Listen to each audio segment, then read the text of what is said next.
Piala Dunia 2010 di Afrika Selatan adalah turnamen bersejarah. Untuk pertama kalinya, benua Afrika menjadi tuan rumah ajang sepak bola paling bergengsi di dunia. Atmosfernya megah, stadionnya megah, dan sorak-sorai vuvuzela menggema di seluruh negeri. Namun di balik kemeriahan itu, Piala Dunia 2010 juga meninggalkan berbagai kontroversi besar. Kontroversi yang tidak hanya memicu kemarahan pemain dan fans, tetapi juga mengubah arah sepak bola modern. Mari kita telusuri satu persatu drama besar yang terjadi pada World Cup 2010.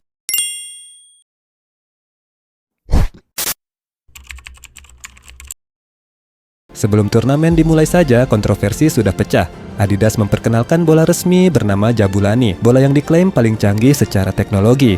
Namun bagi para pemain, bola ini justru dianggap menghancurkan permainan. Kiper-kiper dunia seperti Iker Casillas, Gianluigi Buffon, hingga Julio Cesar menyebut Jabulani sebagai bola pantai, bola yang tak bisa diprediksi, dan mimpi buruk bagi penjaga gawang. Bola itu terlalu ringan, terlalu licin, dan melayang tak terduga saat ditembak. Banyak tembakan jarak jauh memantul aneh, dan beberapa gol tercipta bukan karena teknik, tetapi karena aerodinamika yang kacau. Bahkan gelandang kreatif pun mengeluh, passing jarak jauh terasa berbeda, umpan melambung jadi tak terkendali. Namun beberapa pemain justru menyukainya, misalnya Diego Forlan yang menguasai teknik terbang aneh Jabulani, dan mengakhiri turnamen dengan bola emas. Jabulani menjadi kontroversi pertama yang membuat Piala Dunia 2010 penuh drama. Babak perempat final antara Ghana versus Uruguay menghadirkan salah satu momen paling ikonik dan paling kontroversial dalam sejarah Piala Dunia. Menjelang akhir perpanjangan waktu, Ghana mendapatkan peluang emas. Tembakan yang sudah pasti gol ditepis bukan oleh kiper, tetapi oleh Luis Suarez menggunakan tangannya. Sebuah handball yang jelas, sengaja, dan sangat menentukan. Suarez langsung di kartu merah. Ghana mendapat penalti. Jika penalti itu masuk, Ghana akan menjadi tim Afrika pertama yang lolos ke semifinal Piala Dunia. Namun, Asamoah Gyan gagal. Uruguay lolos lewat adu penalti, sementara Suarez merayakannya seakan ia adalah pahlawan. Dunia terbelah antara dua pendapat, apakah itu pelanggaran tercela yang mencuri sejarah Ghana, atau tindakan berani dan cerdas demi timnya karena masih ada peluang lewat adu penalti. Kontroversi ini terus dikenang hingga kini sebagai salah satu momen paling emosional di Piala Dunia. Laga Inggris versus Jerman di babak 16 besar melahirkan kontroversi yang mengguncang FIFA. Pada skor 2-1 untuk Jerman, Frank Lampard melepaskan tembakan dari luar kotak penalti. Bola memantul dari mistar, jatuh 1 meter di dalam garis dan keluar kembali. Seluruh dunia melihat itu adalah gol yang sah. Seluruh stadion melihat itu adalah gol yang sah, tapi wasit tidak mengesahkannya. Tidak ada teknologi garis gawang saat itu. Tidak ada VAR. Inggris kehilangan momentum, Jerman menang 4-1 dan seluruh dunia marah. Insiden ini menjadi titik balik besar yang akhirnya mendorong FIFA untuk menerapkan goal line technology dan kemudian VAR yang kita kenal sekarang. Gol Lampard yang dianulir bukan hanya kontroversi, tapi batu loncatan menuju modernisasi sepak bola. Di babak 16 besar lainnya, Argentina menghadapi Meksiko. Gol pembuka Argentina dicetak oleh Carlos Tevez, tetapi ia berada dalam posisi offside yang sangat jelas. Yang membuat dunia marah, replay di stadion justru menampilkan posisi offside itu di layar besar, namun wasit tetap mengesahkan gol. Para pemain Meksiko mengepung wasit, penonton marah, dan dunia mempertanyakan profesionalisme wasit FIFA.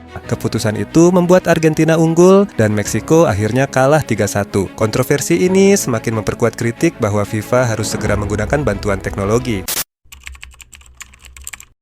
Tak ada hal yang lebih ikonik dan lebih dibenci di Piala Dunia 2010 selain vuvuzela. Terompet plastik panjang ini berbunyi keras, monoton, dan terus-menerus sepanjang pertandingan. Banyak pemain mengaku sulit berkomunikasi karena suara vuvuzela menutupi instruksi. Pelatih pun kesulitan memberi arahan. Komentator TV harus berteriak. Sebagian supporter dunia meminta FIFA melarangnya. Namun di sisi lain, vuvuzela adalah simbol budaya Afrika Selatan. Ia merepresentasikan semangat, identitas, dan kebanggaan lokal. Akhirnya, FIFA tak melarangnya. Tetapi debat tentang kebebasan budaya versus kualitas pertandingan menjadi sangat besar selama turnamen. Piala Dunia 2010 dipenuhi keputusan wasit yang meragukan. Kartu merah muda, penalti yang tidak diberikan, pelanggaran keras yang dibiarkan, hingga offside yang tidak terlihat. Tanpa VAR, keputusan semacam ini sangat menentukan jalannya pertandingan. Beberapa tim merasa dirugikan, beberapa merasa diuntungkan. Dunia pun sepakat bahwa sepak bola harus berevolusi dan teknologi harus hadir. Turnamen ini benar-benar menjadi pendorong besar reformasi sistem wasit di FIFA. Spanyol menjadi juara dunia dengan gaya bermain tiki-taka.